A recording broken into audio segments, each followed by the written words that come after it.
You're muted, Courtney. Sorry about that. It's Courtney Brown from The Source Magazine. How are you? I'm good, Courtney. How are you? Great. So nice to meet you. I felt like this movie was perfect for us. It was hilarious.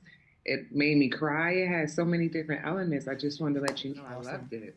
No, I appreciate that. That's good. And it's an honor to be interviewed by The Source. It's been a long time since I directed music videos in the 90s and I was interviewed by The Source, but that was a minute ago. So it's nice to be back.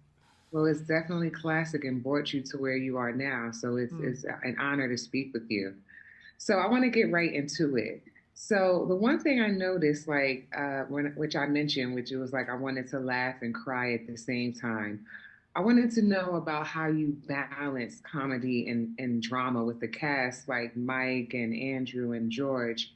It seems like there was a lot of moments where you blended comedy with more serious themes, and I wanted to know, like, how did you balance those elements? Well, I think the balance of comedy and drama in my work, it's in a lot of my films. Going back to Drumline, even there's moments in Paid in Full where, there's levity that helps to sort of balance out the heavier drama. So it's part of what I do or part of what is interesting to me. I feel like or I experience life both dramatically and comedically. My upbringing and just the stuff that as a director, as a storyteller, I take in, I see in the world, you know, extreme comedy and extreme drama and everything in the middle. So the Underdogs was no different. That it was important that you're able to laugh at life as well as cry or be sad at moments or be uplifted. And this film, it's important that it has that. Even though it's an R-rated comedy, for me, it's always important that there's a heart. There's an emotional heartbeat to the film. So that's definitely part of my agenda. Love that. So you brought up, your past and directing different music videos. Can you tell me the difference with working with an artist directing a music video as opposed to working with a rapper, a huge rapper like Snoop in front of the camera in this genre? What was the difference? How would you compare the two? I don't. I actually would think.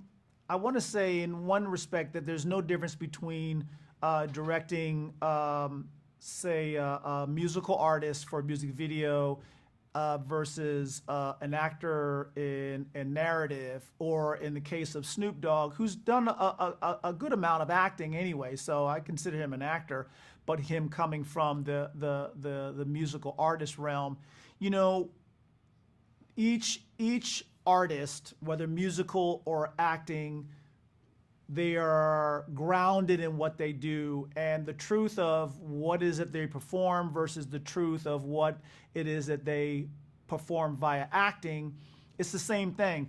As long as I'm able to communicate to them with the right language, then the truth of what they express comes through. So in many ways, they're not different, and especially directing hip hop videos. For a lot of the artists that I directed, being grounded in the culture and being real in the culture was important to them. And in this case, the Underdogs, or whether it be Paid in Full or Drumline, or even Uncle Drew, the truth of the culture of those stories was important to be honest and respectful. So that's the driving force, and it helps me to use the right language to direct either or. Even with the setting being in Long Beach, I feel like it set such a tone for the film. Was that done purposely, and how did it influence the tune and the tone of your storytelling?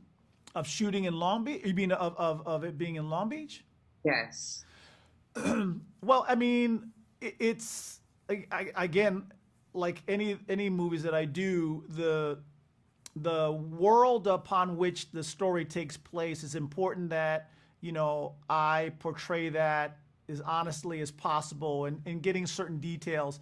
You know, ironically, we filmed the bulk of Underdogs in Atlanta, but to look like Long Beach. But then we also did several days of shooting in Long Beach, mostly, if not all, exterior work where, you know, again, you get the setting of that or the landscape of Long Beach. And then again, having Snoop on set, not just as the actor and as a producer, but also as a cultural consultant.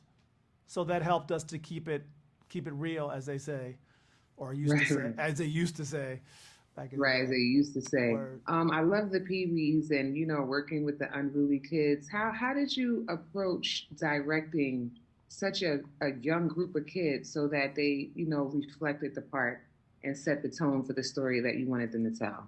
Well, we were lucky to get a cast of actors who all were naturally realistic and grounded. It was just important. It was just up to me to, just kind of steer them along. But like Jonathan Booth, who plays Trey, or AKA Superstar, he's like a diamond in the rough. I mean, the kid is so talented, and he was bringing, his cultural upbringing, where he grew up, which I think is Indiana, maybe.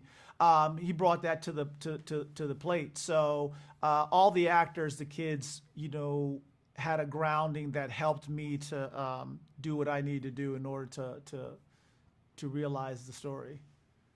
Awesome. Thank you so much, Charles. It was a pleasure speaking with you today. Nice to meet you as well.